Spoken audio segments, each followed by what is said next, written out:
गुरुर्ब्रह्मा गुरुर्विष्णु गुरुर्देवो महेश्वरः गुरुर्साक्षात् परब्रह्म तस्मै श्री गुरुवे नमः। ॐ गजाननं भूतगणाधिसेवितं कपितजम्बुफलचारुभक्षणम् उमासुतं शोकविनाशकारिकं नमामि विघ्नेश्वरपादपङ्कजम्। ॐ श्री शां शिवाय नमः। ॐ श्री शां शिवाय नमः। ॐ श्री शां शिवाय नमः। ॐ श्री शां शिवाय नमः। ॐ श्री शां शिवाय नमः। ॐ श्री शां शिवाय नमः। बोलो शंकर भगवान की जय। बोलो उमापति महादेव की जय।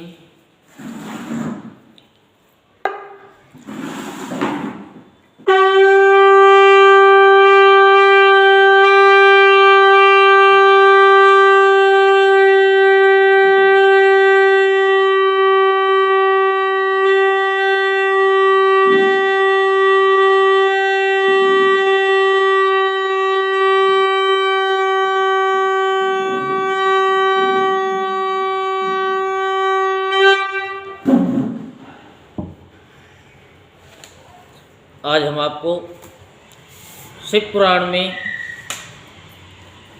ओम नमः शिवाय के उच्चारण का विधान के बारे में बताते हैं कि द्विजों के लिए नमः शिवाय के उच्चारण का विधान है। द्विजेतरों के लिए अंत में नमः पद के प्रयोग की विधि है, अर्थात वे नमः को बाद में बोले, शिवाय नमः। एक होता ओम नमः शिवाय और एक शिवाय नमः। इस मंत्र का उच्चारण करें। स्त्रियों के लिए भी कहीं कहीं विधि पूर्वक अंत में नमः जोड़कर उच्चारण का विधान है, अर्थात कोई कोई ऋषि ब्राह्मण की स्त्रियों के लिए नमः पूर्वक शिवाय के जप की अनुमति देते हैं, अर्थात वे नमः शिवाय का जाप करें। पंचाक्षर मंत्र का 5 करोड़ जप करके मनुष्य भगवान सदाशिव के समान हो जाता है। 1, 2, 3 अथवा 4 करोड़ का जप करने से क्रमश ब्रह्मा विष्णु रुद्र तथा महेश्वर का पद प्राप्त होता है। अथवा मंत्र में जितने अक्षर हैं उनका पृथक पृथक 1-1 लाख जप करें, अथवा समस्त अक्षरों का एक साथ ही जितने अक्षर हों उतने लाख जप करें। इस तरह जप को शिव पद की प्राप्ति कराने वाला समझना चाहिए। जिन मनुष्यों के गुरु मंत्र का जितने भी अक्षर हों उतने लाख जाप उस शिष्य को करनी चाहिए। किसी के में 5, किसी के में 6, किसी के में 12, जितने भी हों उतने लाख का जाप करें। जितना छोटा मंत्र होता है उतना सबसे ज़्यादा फलीभूत होता है। यदि 1000 दिनों में प्रतिदिन 1 सहस्त्र जप के क्रम से पंचाक्षर मंत्र का 10 लाख जप पूरा कर लिया जाए और प्रतिदिन ब्राह्मण भोजन कराया जाए तो उस मंत्र से अविष्ट कार्य की सिद्धि होती है। ब्राह्मण को चाहिए कि वे प्रतिदिन प्रातःकाल 1008 बार गायत्री का जप करें। बड़े ध्यानपूर्वक सुनिए। ऐसा होने पर गायत्री क्रम से शिव का पद प्रदान करने वाली होती है। वेद मंत्रों और वैदिक सूत्रों का भी नियम पूर्वक जप करना चाहिए।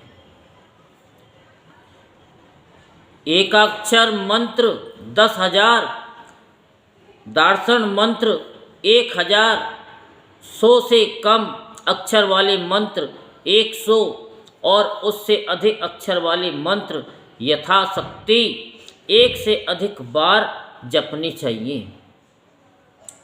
वेदों के पारायण को भी शिव पद की प्राप्ति कराने वाला जानना चाहिए।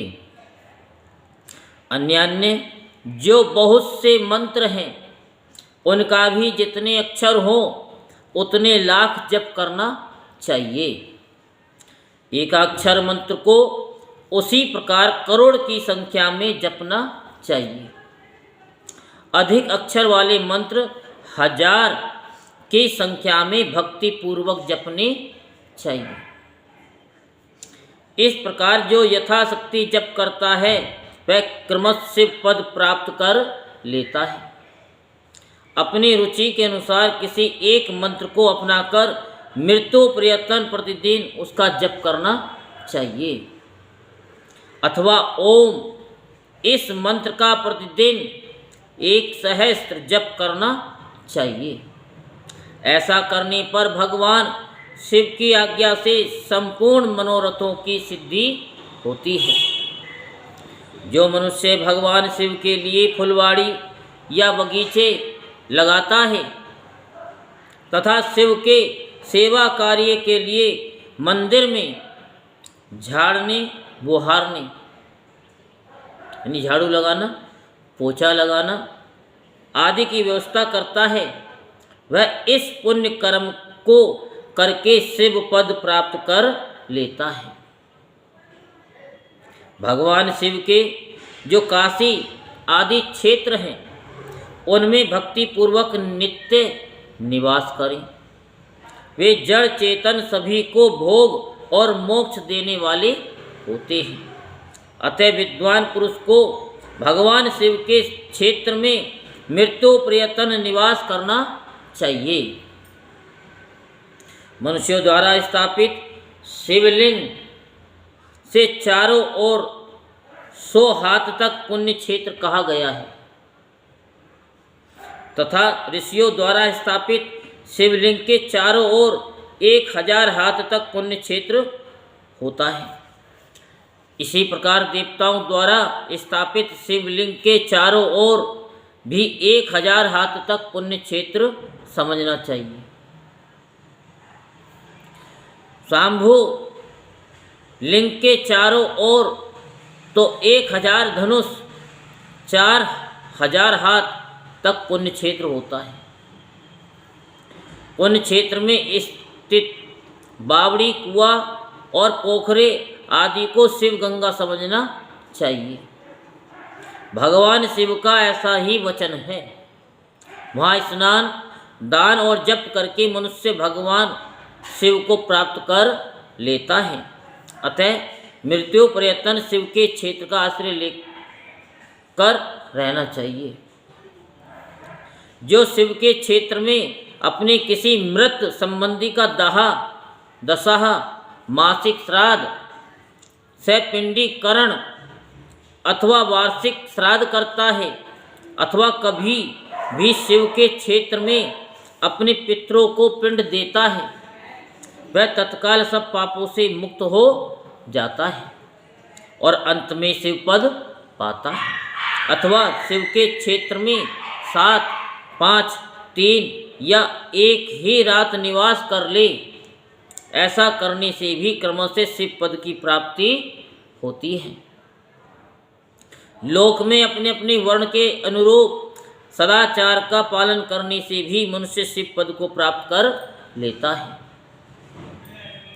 वर्णाकुल आचरण से तथा भक्ति भाव से वह अपने सत्कर्म का अतिशय फल पाता है। कामना पूर्वक किए हुए अपने कर्म के अभिष्ट फल को शीघ्र ही पा लेता है। निष्काम भाव से किया हुआ सारा कर्म साक्षात शिव पद की प्राप्ति कराने वाला होता है। दिन के 3 विभाग होते हैं, प्रातः, मध्याह्न और सायंकाल। इन तीनों में क्रमशः एक एक प्रकार के कर्म का संपादन किया जाता है। प्रातःकाल को शास्त्र विहित नित्य कर्म के अनुष्ठान का समय जानना चाहिए। मध्याह्न काल सकाम कर्म के लिए उपयोगी है तथा सायंकाल शांति कर्म के लिए उपयुक्त है, ऐसा जानना चाहिए। इसी प्रकार रात्रि में भी समय का विभाजन किया गया है। रात के 4 पहरों में से जो बीच के 2 पहर हैं उन्हें निषेध काल कहा गया है। विशेषतः उस काल में की हुई भगवान शिव की पूजा अभिष्ट फल को देने वाली होती है। ऐसा जानकर कर्म करने वाला मनुष्य यथोचित फल का भागी होता है। विशेषतः कलयुग में कर्म से ही फल की सिद्धि होती है। अपने अधिकार के अनुसार जो अभी हमने बताया है, किसी भी कर्म के द्वारा शिव आराधना करने वाला पुरुष आदि सदाचारी है और पाप से डरता है तो वह उन कर्मों का पूरा फल अवश्य प्राप्त कर लेता है। ऋषिगण बोले कि हे सूत जी, अब आप हमें पुण्य क्षेत्र बताइए जिनका आश्रय लेकर सभी स्त्री पुरुष शिव पद प्राप्त कर लें। हे सूत जी, हे योगी, वरों में श्रेष्ठ शिव क्षेत्रों तथा सेवागमों यानी शिव विषयक शास्त्रों का भी वर्णन कीजिए। सूत जी बोले, हे ऋषियों, सभी क्षेत्रों और आगमों का वर्णन श्रद्धा पूर्वक सुनिए। सूत जी बोले, हे बुद्धिमान महर्षियों, मोक्षदायक शिव क्षेत्रों का वर्णन ध्यानपूर्वक सुनिए। तत्पश्चात में लोक रक्षा के लिए शिव संबंधी आगमों का वर्णन करूंगा। पर्वत, वन और काननों सहित इस पृथ्वी का विस्तार 50 करोड़ योजन है। कितना? 50 करोड़। भगवान शिव की आज्ञा से पृथ्वी संपूर्ण जगत को धारण करके स्थित है। भगवान शिव ने भूतल पर विभिन्न स्थानों में वहाँ के निवासियों को कृपा पूर्वक मोक्ष देने के लिए शिव क्षेत्र का निर्माण किया है। कुछ क्षेत्र ऐसे हैं जिन्हें देवताओं तथा ऋषियों ने अपना निवास स्थान बनाकर अनुग्रहित किया है, इसलिए उनमें तीर्थ तत्व प्रकट हो गया है। तथा अन्य बहुत से तीर्थ क्षेत्र ऐसे हैं जो लोगों की रक्षा के लिए स्वयं प्रादुर्भूत हुए हैं।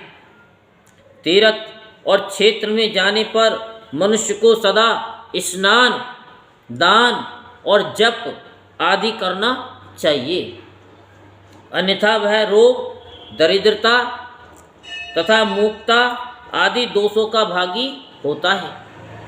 जो मनुष्य भारतवर्ष के भीतर स्वायंभू तीर्थों में वास करके मरता है उसे पुनः मनुष्य योनि ही प्राप्त होती है। हे ब्राह्मणों, पुण्य क्षेत्र में पाप कर्म किया जाए तो वह और भी दृढ़ हो जाता है। अतः पुण्य क्षेत्र में निवास करते समय थोड़ा सा भी पाप न करें। जिस किसी भी उपाय से मनुष्य को पुण्य क्षेत्र में वास करना चाहिए। सिंधु और गंगा नदी के तट पर बहुत से पुण्य क्षेत्र हैं। सरस्वती नदी परम पवित्र और 60 मुख वाली कही गई है,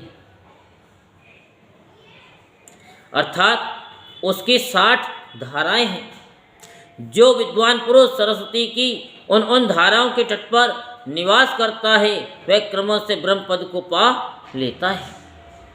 हिमालय पर्वत से निकली हुई पुण्य सलीला गंगा 100 मुख वाली नदी है। उसके तट पर काशी आदि अनेक पुण्य क्षेत्र हैं। वहाँ मकर राशि के सूर्य होने पर गंगा की तट भूमि पहले से भी अधिक प्रशस्त एवं पुण्यदायक हो जाती है। सोनभद्र नद की 10 धाराएं हैं। वह बृहस्पति के मकर राशि में आने पर अत्यंत पवित्र तथा अभिष्ट फल देने वाला हो जाता है। उस समय वहाँ स्नान और उपवास करने से विनायक पद की प्राप्ति होती है। पुण्य सलीला महानदी नर्मदा के 24 मुख यानी स्रोत हैं। उसमें स्नान तथा उसके तट पर निवास करने से मनुष्य को वैष्णव पद की प्राप्ति होती है। तमसा नदी के 12 तथा रेवा के 10 मुख हैं। परम पुण्य में ही गोदावरी के 21 मुख बताए गए हैं। वह ब्रह्म हत्या तथा गोवध के पाप का भी नाश करने वाली एवं रुद्र लोक देने वाली है। कृष्णवेणी नदी का जल बड़ा पवित्र है। वह नदी समस्त पापों का नाश करने वाली है। उसके 18 मुख बताए गए हैं तथा वह विष्णु लोक प्रदान करने वाली है। तुंगभद्रा के 10 मुख हैं। वह ब्रह्मलोक देने वाली है। पुण्य सलीला स्वर्ण मुखरी के 9 मुख कहे गए हैं। ब्रह्मलोक से लौटे हुए जीव उसी के तट पर जन्म लेते हैं। सरस्वती, पंपा, कन्याकुमारी तथा शुभ कारक श्वेत नदी ये सभी पुण्य क्षेत्र हैं। इनके तट पर निवास करने से इंद्रलोक की प्राप्ति होती है। सहे पर्वत से निकली हुई महानदी कावेरी परम पुण्यमयी है। उसके 27 मुख बताए गए हैं। वह संपूर्ण अभिष्ट वस्तुओं को देने वाली है। उसके तट स्वर्ग लोक की प्राप्ति कराने वाले तथा ब्रह्मा और विष्णु का पद देने वाले हैं। कावेरी के जो तट सेव क्षेत्र के अंतर्गत हैं वे अभिष्ट फल देने के साथ ही शिवलोक प्रदान करने वाले भी हैं। नेमिषारण्य तथा बद्रिकाश्रम में सूर्य और बृहस्पति के मेष राशि में आने पर यदि स्नान करें तो उस समय वहाँ किए हुए स्नान पूजन आदि को ब्रह्मलोक की प्राप्ति कराने वाला जानना चाहिए। सिंह और कर्क राशि में सूर्य की संक्रांति होने पर सिंधु नदी में किया हुआ स्नान तथा केदार तीर्थ के जल का पान एवं स्नान ज्ञानदायक माना गया है। जब बृहस्पति सिंह राशि में स्थित हो उस समय सिंह की संक्रांति से युक्त भाद्रपद मास में यदि गोदावरी के जल में स्नान किया जाए तो वह शिवलोक की प्राप्ति कराने वाला होता है। ऐसा पूर्व काल में स्वयं भगवान शिव ने कहा था। जब सूर्य और बृहस्पति कन्या राशि में स्थित हो तब यमुना और सोनभद्र में स्नान करें। वह स्नान धर्मराज तथा गणेश जी के लोक में महान भोग प्रदान कराने वाला होता है। यह महर्षियों की मान्यता है। जब सूर्य और बृहस्पति तुला राशि में स्थित हो उस समय कावेरी नदी में स्नान करें। वह स्नान भगवान विष्णु के वचन की महिमा से संपूर्ण अभिष्ट वस्तुओं को देने वाला माना गया है। जब सूर्य और बृहस्पति वृश्चिक राशि पर आ जाएं तब मार्गशीर्ष के महीने में नर्मदा में स्नान करने से विष्णु लोक की प्राप्ति होती है। सूर्य और बृहस्पति के धनु राशि में स्थित होने पर स्वर्ण मुखरी नदी में किया हुआ स्नान शिवलोक प्रदान करने वाला होता है। ये ब्रह्मा जी का वचन है। जब सूर्य और बृहस्पति मकर राशि में स्थित हो उस समय माघ मास में गंगा जी के जल में स्नान करना चाहिए। ब्रह्मा जी का कथन है कि वह स्नान शिवलोक की प्राप्ति कराने वाला होता है। शिवलोक के पश्चात ब्रह्मा और विष्णु के स्थानों में सुख भोग कर अंत में मनुष्य को ज्ञान की प्राप्ति हो जाती है। माघ मास में तथा सूर्य के कुंभ राशि में स्थित होने पर फाल्गुन मास में गंगा जी के तट पर किया हुआ श्राद्ध, पिंडदान अथवा तिलोदक दान पिता और नाना दोनों कुलों के पितरों की अनेकों पीढ़ियों का उद्धार करने वाला माना गया है। सूर्य और बृहस्पति जब मीन राशि में स्थित हो तब कृष्णवेणी नदी में किए गए स्नान की ऋषियों ने प्रशंसा की है। उन महीनों में तीर्थों में किया हुआ स्नान इंद्र पद की प्राप्ति कराने वाला होता है। विद्वान पुरुष गंगा अथवा कावेरी नदी का आश्रय लेकर तीर्थवास करे। ऐसा करने से उस समय में किए हुए पाप का निश्चय ही नाश हो जाता है। रुद्रलोक प्रदान करने वाले बहुत से क्षेत्र हैं।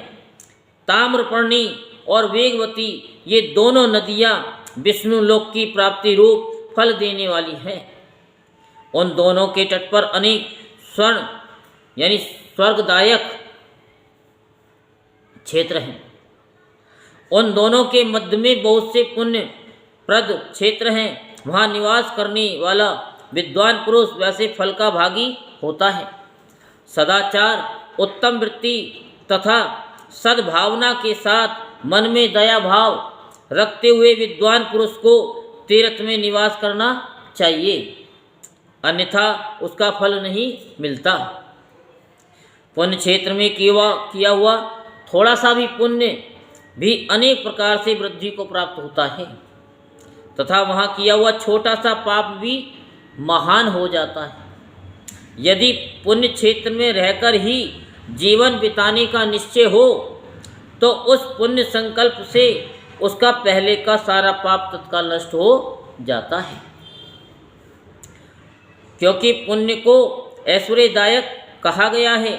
हे ब्राह्मणों, तीर्थवास जनित पुण्य कायिक, वाचा और मानसिक सारे पापों का नाश कर देता है।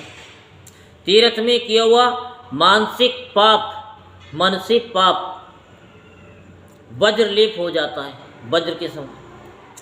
वह कई कल्पों तक पीछा नहीं छोड़ता। वैसा पाप केवल ध्यान से ही नष्ट होता है। किससे? ध्यान से, अन्यथा नष्ट नहीं होता। वाचिक पाप जप से तथा काया से जो पाप शरीर को सुखाने जैसा कठोर तप से नष्ट होता है। धनोपार्जन में किए हुए पाप दान से नष्ट होते हैं, अन्यथा करोड़ों कल्पों में भी उनका नाश नहीं होता। कभी कभी अतिशय मात्रा में बड़े पापों से पुण्य भी नष्ट हो जाते हैं। पुण्य और पाप दोनों का बीजांश और वृद्धियंश और भोगांश होता है। बीजांश का नाश ज्ञान से, वृद्धियंश का जो अभी बताया था, तथा भोगांश का नाश भोगने से होता है। अन्य किसी प्रकार से करोड़ों पुण्य करके भी पाप के भोगांश नहीं मिट सकते। पाप बीज के अंकुरित हो जाने पर उसका अंश नष्ट होने पर भी शेष पाप भोगना ही पड़ता है। देवताओं की पूजा, ब्राह्मणों को दान तथा अधिक तप करने से समय पाकर पाप भोग मनुष्यों के सहने योग्य हो जाते हैं। इसलिए सुख चाहने वाले व्यक्तियों को पापों से बचकर ही तीर्थवास करना चाहिए। ऋषि बोले कि हे सूर्य, अब आप शीघ्र ही हमें वह सदाचार सुनाइए जिससे विद्वान पुरुष पुण्य लोकों पर विजय प्राप्त कर लेता है। स्वर्ग प्रदान करने वाले धर्म में आचारों तथा नरक का कष्ट देने वाले अधर्म में आचारों का भी वर्णन कीजिए। सूजी बोले, हे ऋषियों, सदाचार का पालन करने वाला विद्वान ब्राह्मण ही वास्तव में ब्राह्मण नाम धारण करने का अधिकारी है। जो केवल वेदोक्त आचार का पालन करने वाला है वह ब्राह्मण की विप्र संज्ञा होती है। सदाचार, वेदाचार तथा विद्या, इनमें से एक एक गुण से ही युक्त होने पर उसे द्विज कहते हैं। जिसमें स्वल्प मात्रा में ही आचार का पालन देखा गया है या देखा जाता है, जिसने वेद अध्ययन भी बहुत कम किया है तथा जो राजा का सेवक, पुरोहित, मंत्री आदि है, उसे क्षत्रिय ब्राह्मण कहते हैं। जो ब्राह्मण कृषि तथा वाणिज्य कर्म करने वाला है और कुछ कुछ ब्राह्मणोचित आचार का भी पालन करता है, वे वैश्य ब्राह्मण हैं। तथा जो स्वयं ही खेत जोतता है, हल चलाता है, उसे शूद्र ब्राह्मण कहा जाता है। जो दूसरों के दोष देखने वाला और परद्रोही है, उसे चांडाल द्विज कहते हैं। इसी तरह क्षत्रियों में भी जो पृथ्वी का पालन करता है वह राजा है। दूसरे लोग राजत्वहीन क्षत्रिय माने गए हैं। वेश्यों में भी जो धान्य आदि वस्तुओं का क्रय विक्रय करता है वे वेश्य हैं। दूसरों को वणिक कहते हैं। जो ब्राह्मणों, क्षत्रियों तथा वेश्यों की सेवा में लगा रहता है वह शूद्र कहलाता है। जो शूद्र हल जोतने का काम करता है उसे वृषल समझना चाहिए। से शूद्र दस्यु कहलाते हैं। इन सभी ब्राह्मणों के मनुष्यों को चाहिए कि वे उसे काल में उठकर पूर्व अभिमुख हो। सबसे पहले देवताओं का, फिर धर्म का, पुनः अर्थ का, तदंतर उसकी प्राप्ति के लिए उठाए जाने वाले क्लेशों का तथा आय और व्यय का भी चिंतन करें। प्रातःकाल उठकर पूर्व, अग्निकोण, दक्षिण आदि 8 दिशाओं की ओर मुख करके बैठने पर क्रमशः आयु, द्वेष, मरण, पाप, भाग्य, व्याधि, पुष्टि और शक्ति प्राप्त होती है। रात के पिछले पहर को उषय काल जानना चाहिए। उस अंतिम पहर का जो आधा या मध्य भाग है उसे संधि कहते हैं। उस संधि काल में उठकर द्विज को मल मूत्र आदि का त्याग करना चाहिए। घर से दूर जाकर बाहर से अपने शरीर को ढके रखकर दिन में उत्तराभिमुख बैठकर मल मूत्र का त्याग करें। यदि उत्तराभिमुख बैठने में कोई रुकावट हो तो दूसरी दिशा की ओर मुख करके बैठे। जल, अग्नि, ब्राह्मण आदि तथा देवताओं का सामना बचा करके बैठे। बाएं हाथ से उपस्थ को ढककर तथा दाहिने हाथ से मुख को ढककर मल त्याग करें और उठने पर उस मल को न देखें। तदंतर जलाशय से बाहर निकाले हुए जल से ही गुदा की शुद्धि करें अथवा देवताओं, पितरों तथा ऋषियों के तीर्थों में उतरे बिना ही प्राप्त हुए जल से शुद्धि करनी चाहिए। गुदा में 7, 5 या 3 बार मिट्टी से उसे धोकर शुद्ध करें।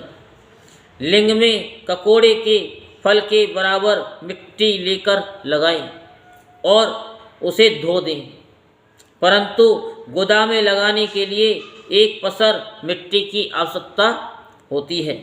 लिंग और गुदा की शुद्धि के पश्चात उठकर अन्यत्र जाए और हाथ पैरों की शुद्धि करके 8 बार कुल्ला करें। जिस किसी वृक्ष के पत्ते से अथवा उसके पत्तल काष्ठ से जल के बाहर दातुन करना चाहिए, उस समय तर्जनी अंगुली का उपयोग न करें।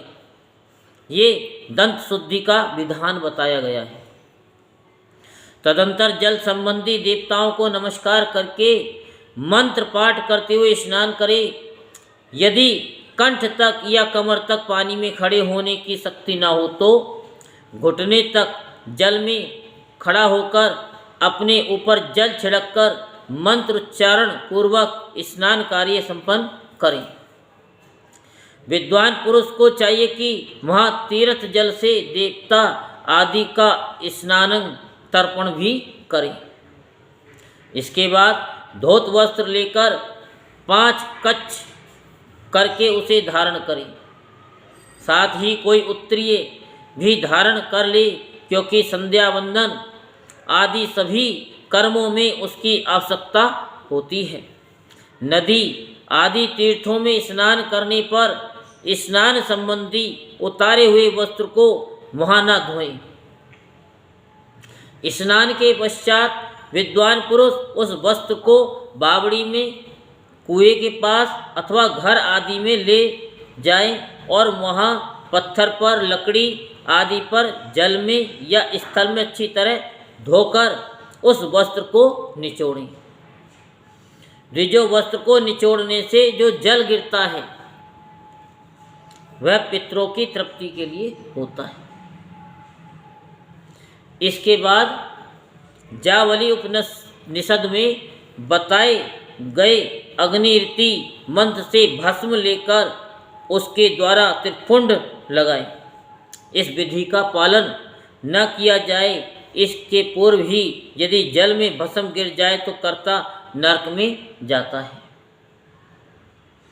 आपोहिष्टा इस मंत्र से पाप शांति के लिए सिर पर जल छिड़कें तथा यस्य छाए इस मंत्र को पढ़कर पैर पर जल छिड़कें। इसे संधि प्रोक्षण कहते हैं। आपोहिष्टा इत्यादि मंत्र में 3 ऋचाएँ हैं और प्रत्येक ऋचा में गायत्री छंद के 3 चरण हैं। इनमें से प्रथम ऋचा के 3 चरणों का पाठ करते हुए क्रमशः पैर, मस्तक और हृदय में जल छिड़के। दूसरी ऋचा के 3 चरणों को पढ़कर क्रमशः मस्तक, हृदय और पैर में जल छिड़के तथा तीसरी ऋचा के 3 चरणों का पाठ करते हुए क्रमशः हृदय, पैर और मस्तक का जल से प्रोक्षण करें। इसे विद्वान पुरुष मंत्र स्नान मानते हैं। किसी अपवित्र वस्तु से किंचित स्पर्श हो जाने पर, अपना स्वास्थ्य ठीक न रहने पर, राज्य भय या राष्ट्र भय उपस्थित होने पर तथा यात्रा काल में जल की उपलब्धि न होने की व्यवस्था आ जाने पर मंत्र स्नान करना चाहिए। प्रातःकाल सूर्यश्चे सूर्यानुवाक से तथा सायकाल अग्निश्चे मनुष्चे इस अग्नि संबंधी अनुवाक से जल का आचमन करके पुनः जल से अपने अंगों का प्रोक्षण करें। मध्याह्न काल में भी आपे पुनंतो इस मंत्र से आचमन करके पूर्वक प्रोक्षण करना चाहिए। प्रातःकाल की संध्या उपासना में गायत्री मंत्र का जप करके 3 बार ऊपर की ओर सूर्य देव को अर्घ देना चाहिए। हे ब्राह्मणों, मध्याह्न काल में गायत्री मंत्र के उच्चारण पूर्वक सूर्य को एक ही अर्घ देना चाहिए। फिर सायंकाल आने पर पश्चिम की ओर मुख करके बैठ जाएं और पृथ्वी पर ही सूर्य के लिए अर्घ दें, ऊपर की ओर नहीं। प्रातःकाल और मध्याह्न काल के समय अंजलि में अर्घ जल लेकर अंगुलियों से यानी अंगुलियों की ओर से सूर्य देव के लिए अर्घ दें। तो अंगुलियों के छिद्र से ढलते हुए सूर्य को देखें तथा उनके लिए आत्म प्रदक्षिणा करके शुद्ध आचमन करें। सूर्य यानी सायंकाल में सूर्यास्त से 2 घड़ी पहले की हुई संध्या निष्फल होती है, क्योंकि वह साय संध्या का समय नहीं है। ठीक समय पर संध्या करनी चाहिए, ऐसी शास्त्र की आज्ञा है। यदि संध्या उपासना किए बिना दिन बीत जाए तो प्रत्येक समय के लिए क्रम से प्रायश्चित करना चाहिए। यदि एक दिन बीते तो प्रत्येक बीते हुए संध्या काल के लिए नित्य नियम के अतिरिक्त 100 गायत्री मंत्र का अधिक जाप करें। यदि नित्य कर्म के लुप्त हुए 10 दिन से अधिक बीत जाए तो उसके प्रायश्चित रूप में 1 लाख गायत्री मंत्र का जप करना चाहिए। यदि 1 मास तक नित्य कर्म छूट जाए तो पुनः अपना उपनयन संस्कार करें। अर्थ सिद्धि के लिए ईश, गौरी, कार्तिकेय, विष्णु, ब्रह्मा, चंद्रमा और यम का तथा ऐसे ही अन्य देवताओं का भी शुद्ध जल से तर्पण करें। तत्पश्चात तर्पण कर्म को ब्राह्मण अर्पण यानी ब्रह्म अर्पण करके शुद्ध आचमन करें। तीर्थ के दक्षिण भाग में प्रशस्त मठ में, मंत्रालय में, देवालय में, घर में अथवा अन्य किसी नियत स्थान में आसन पर स्थिरता पूर्वक बैठकर विद्वान पुरुष अपनी बुद्धि को स्थिर करे और संपूर्ण देवताओं को नमस्कार करके पहले प्रणव का जप करके पश्चात गायत्री मंत्र की आवृत्ति करें। प्रणव के आओ में इन तीनों अक्षरों से जीव और ब्रह्म की एकता का प्रतिपादन होता है। इस बात को जानकर प्रणव का जप करना चाहिए। जप काल में ये भावना करनी चाहिए कि हम तीनों लोकों की सृष्टि करने वाली, ब्रह्मा पालन करने वाली, विष्णु तथा संहार करने वाले रुद्र की जो स्वयं प्रकाश चिन्मय हैं उपासना करते हैं।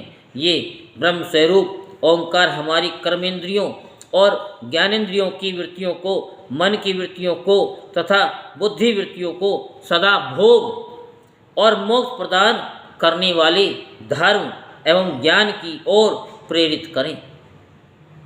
बुद्धि के द्वारा प्रणव के इस अर्थ का चिंतन करता हुआ जो इसका जप करता है वह निश्चय ही ब्रह्म को प्राप्त कर लेता है, अथवा अर्थानुसंधान के बिना भी प्रणव का नित्य जाप करना चाहिए। इससे ब्राह्मण तत्व की पूर्ति होती है। ब्राह्मण तत्व की पूर्ति के लिए श्रेष्ठ ब्राह्मण को प्रतिदिन प्रातःकाल 1 सहस्त्र गायत्री मंत्र का जप करना चाहिए। मध्याह्न काल में 100 बार और सायंकाल में 28 बार जप की विधि है। अन्य वर्ण के लोगों को अर्थात क्षत्रिय और वैश्य को तीनों संध्याओं के समय यथा साध्य गायत्री जप करना चाहिए। शरीर के भीतर मूलाधार, स्वादिष्ठान, मणिपुर, अनाहत, आज्ञा और सहस्त्रसार चक्र, ये 6 चक्र हैं। इनमें मूलाधार से लेकर सहस्त्रसार तक 6 स्थानों में क्रमशः विद्वेश्वर, ब्रह्मा, विष्णु, ईश, जीवात्मा और परमेश्वर स्थित है। इन सब में ब्रह्म बुद्धि करके इनकी एकता का निश्चय करें और वह ब्रह्म मैं हूँ।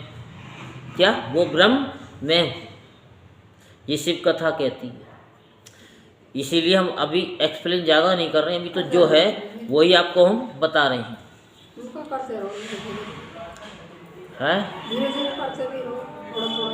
ऐसी भावना से युक्त होकर जप करें। उन्हीं विद्वेश्वर आदि की ब्रह्मरंध्र आदि में तथा इस शरीर से बाहर भी भावना करें। मैं तत्व से लेकर पंचभूत प्रयत्न तत्वों से बना हुआ जो शरीर है, ऐसे सहस्त्रों शरीरों का एक एक अजपा गायत्री के जप से एक एक के क्रम से अतिक्रमण करके जीव को धीरे धीरे परमात्मा से संयुक्त करें। ये जप का तत्व बताया गया है। तत्व क्या है?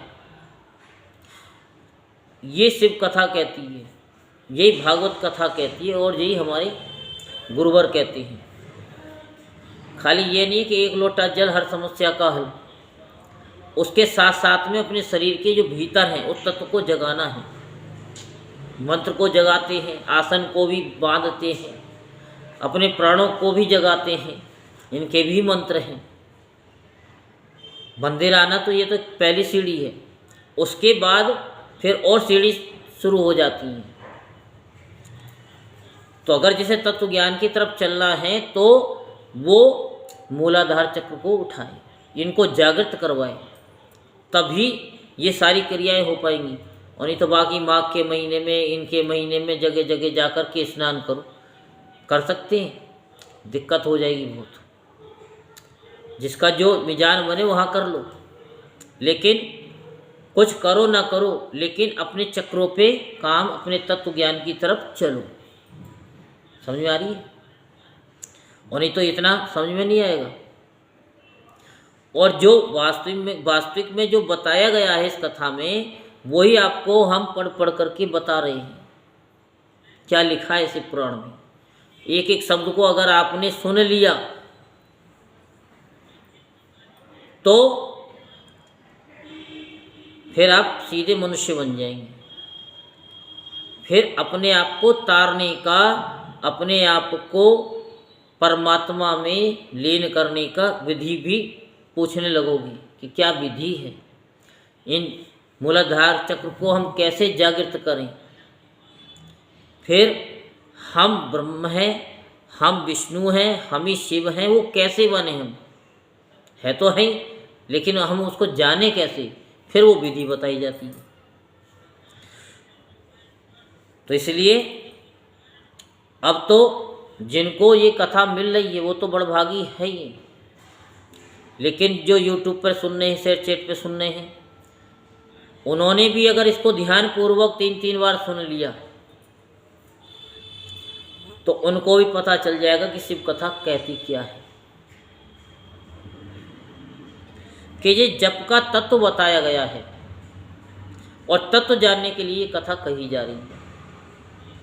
100 अथवा 28 मंत्रों के जप से उतने ही शरीरों का अतिक्रमण होता है। इस प्रकार जो मंत्रों का जप है, इसी को आदि क्रम से वास्तविक जप जानना चाहिए। 1000 बार किया हुआ जप ब्रह्मलोक प्रदान करने वाला होता है, ऐसा जानना चाहिए। और 100 बार किया हुआ जप इंद्र पद की प्राप्ति कराने वाला माना गया है। ब्राह्मणेतर पुरुष आत्म रक्षा के लिए जो स्वल्प मात्रा में जप करता है, वह ब्राह्मण के कुल में जन्म लेता है। इस प्रकार प्रतिदिन सूर्य स्थान करके उपयुक्त रूप से जप का अनुष्ठान करना चाहिए। 12 लाख गायत्री का जप करने वाला पुरुष पूर्ण रूप से ब्राह्मण कहा गया है। जिस ब्राह्मण ने 1 लाख गायत्री का भी जप न किया हुआ हो, उसे वैदिक कार्य में न लगाएं। 70 वर्ष की अवस्था तक नियम पालन पूर्वक कार्य करें। कितने वर्ष तक? 70। इसके बाद गृह त्याग कर संन्यास ले लें।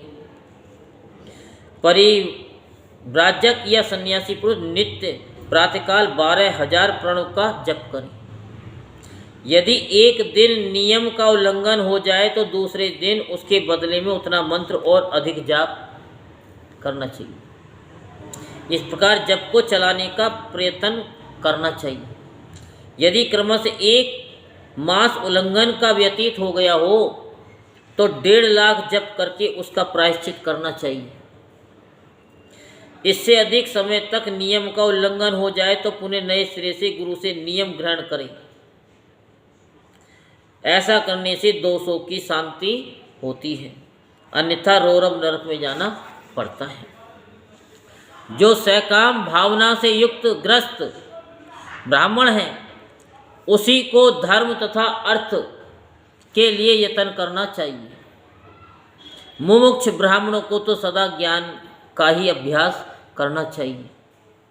धर्म से अर्थ की प्राप्ति होती है और अर्थ से भोग सुलभ होता है और उस भोग से वैराग्य की प्राप्ति होती है।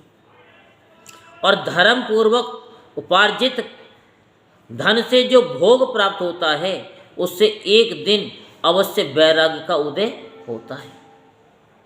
धर्म के विपरीत अधर्म से उपार्जित धन के द्वारा जो भोग प्राप्त होता है, उससे भोगों के प्रति आसक्ति उत्पन्न होती है। धर्म दो प्रकार का कहा गया है, द्रव्य के द्वारा संपादित होने वाला और शरीर से किया जाने वाला द्रव्य धर्म यज्ञ आदि के रूप में और शरीर धर्म तीर्थ स्नान आदि के रूप में पाए जाते हैं। मनुष्य धर्म से धन पाता है, तपस्या से उसे दिव्य रूप की प्राप्ति होती है। कामनाओं का त्याग करने वाले पुरुष के अंतःकरण की शुद्धि होती है, उस शुद्धि से ज्ञान का उदय होता है, इसमें संशय नहीं है। सतयुग आदि में तप को ही प्रशस्त कहा गया है, किंतु कलयुग में द्रव्य साध्य धर्म अच्छा माना गया है। सतयुग में ध्यान से, त्रेता में तपस्या से और द्वापर में यज्ञ करने से ज्ञान की सिद्धि होती, परंतु कलयुग में प्रतिमा भगवत विग्रह की पूजा से ज्ञान लाभ होता है। जिसका जैसा पुण्य या पाप होता है उसे वैसा ही फल प्राप्त होता है। द्रव्य देह अथवा अंग में न्यूनता, वृद्धि अथवा क्षय आदि के रूप में वह फल प्रकट होता है। अधर्म हिंसा दुख रूप है और धर्म सुख रूप है।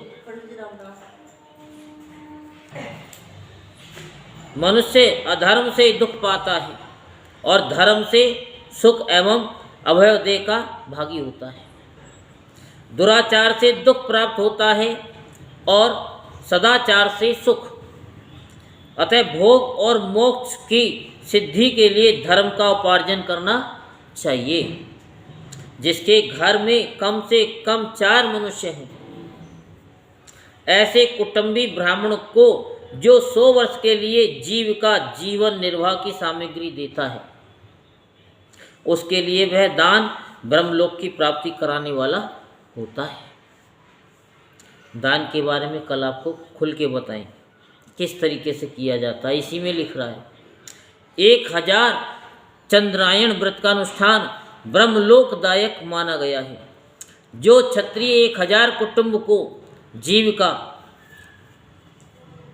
और आवास देता है, उसका वह कर्म इंद्रलोक की प्राप्ति कराने वाला होता है। और 10,000 कुटुंबों को दिया हुआ आश्रय दान ब्रह्मलोक प्रदान करता है। दाता पुरुष जिस देवता के उद्देश्य से दान करता है, अर्थात वह दान के द्वारा जिस देवता को प्रसन्न करना चाहता है, उसी का लोक उसे प्राप्त होता है।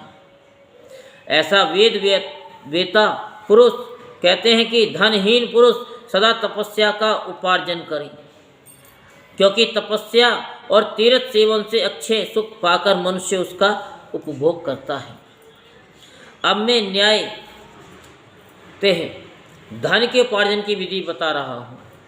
ब्राह्मण को चाहिए कि वे सदा सावधान रहकर विशुद्ध प्रतिग्रह, दान ग्रहण तथा यजन यानी यज्ञ कराने आदि धन का अर्जन करे।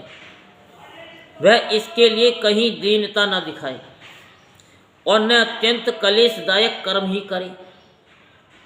क्षत्रिय बाहुबल से धन का उपार्जन करे और वैश्य कृषि एवं गोरक्षा से न्यायोपार्जित धन का दान करने से दाता को ज्ञान की सिद्धि होती है। ज्ञान सिद्धि द्वारा सब पुरुषों को गुरु कृपा से मोक्ष सिद्धि सुलभ होती है और मोक्ष से स्वरूप की सिद्धि ब्रह्म रूप से स्थित प्राप्त होती है, जिससे परमानंद का अनुभव करता है। हे द्विजो, मनुष्य को ये सब सत्संग से प्राप्त होता है। ये सबको सत्संग से मिलता है। तो हमारा काम है सत्संग के द्वारा ज्ञान को देना।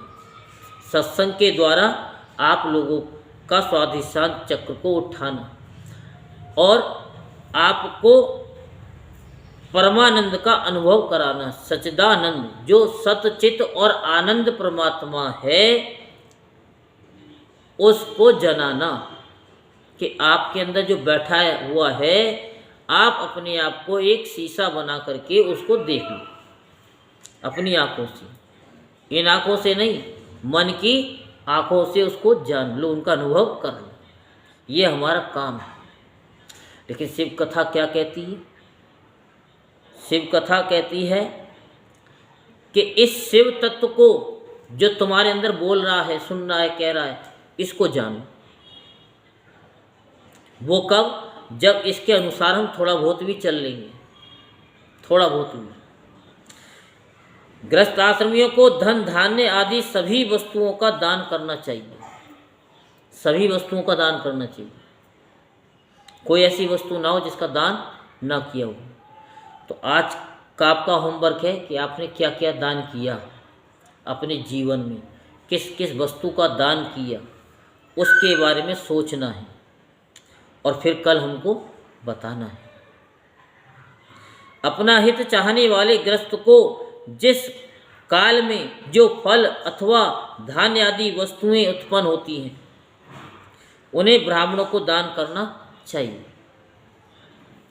वह तृषा निवृत्ति के लिए जल तथा क्षुधा रूपी रोग की शांति के लिए सदा अन्न का दान करें। खेत धान्य, कच्चा अन्न तथा भक्ष्य, भोज्य, लेह और चौसे, ये 4 प्रकार के सिद्ध अन्न दान करने चाहिए, जिसके अन्न को खाकर मनुष्य जब तक कथा श्रवण आदि सद्धर्म का पालन करता है, उतने समय तक उसके किए हुए पुण्य फल का आधा भाग दाता को मिल जाता है। इसलिए ब्राह्मणों को भोजन कराते हैं, इसमें संशय नहीं है। ये शिव पुराण कह रही है। दान लेने वाला पुरुष दान में प्राप्त हुई वस्तु का दान तथा तपस्या करके अपने प्रतिग्रह जनित पाप की शुद्धि करे, अन्यथा उसे रौरव नरक में गिरना पड़ता है। समझ में आ गई? दान लेने वाला पुरुष दान में प्राप्त हुई वस्तु का दान तथा तपस्या करके अपने प्रति ग्रह जनित पाप की शुद्धि करे, अन्यथा उसे रौरव नरक में गिरना पड़ता है। अपने धन के 3 भाग करे, एक भाग धर्म के लिए, दूसरा भाग वृद्धि के लिए और तीसरा भाग अपने उपभोग के लिए। जो आप लोगों के लिए नियम है वही नियम ब्राह्मण देवताओं के लिए भी है। खाली ये नहीं कि वो दान लेने वाले हैं, उनको भी दान करना चाहिए। नित्य नैमित्तिक और काम में ये तीनों प्रकार के कर्म धर्मार्थ रखे हुए धन से करें। साधक को चाहिए कि वह वृद्धि के लिए रखे हुए धन से ऐसा व्यापार करे जिससे उस धन की वृद्धि हो, तथा उपभोग के लिए रक्षित धन से हितकारक परिमिति एवं पवित्र भोग भोगे। खेती से पैदा किए हुए धन का 10वां अंश दान कर दे, इससे पाप की शुद्धि होती है। कितना? 10वां। और गुरुदेव क्या कहते कि है? कहते हैं कि गुरु के प्रति 10वां अंश निकालना चाहिए, नहीं तो पाप की शुद्धि नहीं होती। तुम कितना जाप करोगे, कितना पाप करे हुए हैं, तो वो तो 10वां अंश से ही शुद्धि होगी, अन्यथा नहीं होगी। शेष धन से धर्म, वृद्धि एवं उपभोग करें, अन्यथा वह रौरव नरक में पड़ता है, अथवा उसकी बुद्धि पाप से परिपूर्ण हो जाती है या खेती ही चौपट हो जाती है। वृद्धि के लिए किए गए व्यापार में प्राप्त हुए धन का 6ठा भाग दान कर दें। श्रेष्ठ ब्राह्मणों को दान में प्राप्त हुए शुद्ध पदार्थों का 1/4 दान कर देना चाहिए, 1/4। उन्हें अकस्मात प्राप्त हुए धन का तो आधा भाग दान कर दें। असत प्रतिग्रह दूषित दान में प्राप्त संपूर्ण पदार्थों को समुद्र में फेंक देना चाहिए। जैसे भागवत में बताई थी ना कि ब्राह्मणों को इतना दान दिया था कि वो भी सारे पात्र पीछे फेंक करके चले गए थे। तो अपने भोग की समृद्धि के लिए ब्राह्मणों को बुला करके दान करना चाहिए। किसी के द्वारा याचना करने पर अपनी शक्ति के अनुसार सदैव ही सब कुछ देना चाहिए। यदि मांगे जाने पर शक्ति रहते हुए वे पदार्थ न दिया जाए तो दूसरे जन्म में ऋण चुकाना पड़ता है। ये शिव पुराण की कथा कहती है। यही हम बताते, कोई अलग बताया क्या? विद्वान को चाहिए कि वे दूसरों के दोषों का वर्णन न करे। हे ब्राह्मण, द्वेषवश दूसरों के सुने या देखे हुए छिद्र को भी प्रकट न करे। यही हम बताते हैं कि जो सही दुख पर छिद्र दुरावा, बंधन ये जी जग जस पावा। जो दूसरे के दोषों को छिपा ले। और शिव कथा का कह रही है, वो भी शिव कथा भी ये कह रही है कि दूसरे के दोषों को प्रकट न करे। विद्वान पुरुष ऐसी बात न कहे जो समस्त प्राणियों के हृदय में रोष पैदा करने वाली हो। ऐश्वर्य की सिद्धि के लिए दोनों संध्याओं के समय अग्निहोत्र करे। यदि असमर्थ हो तो वह एक ही समय सूर्य और अग्नि को विधि पूर्वक दी हुई आहुति से संतुष्ट करे।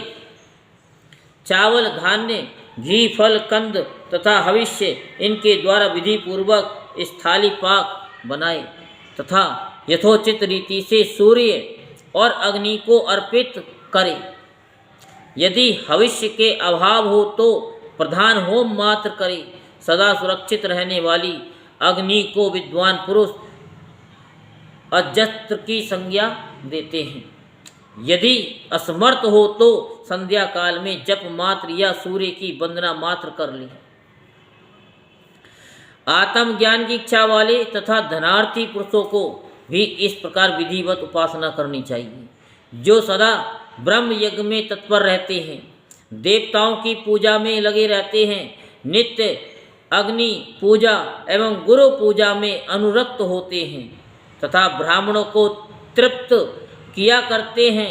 वे सब लोग स्वर्ग के भागी होते हैं। बोल शंकर भगवान की जय।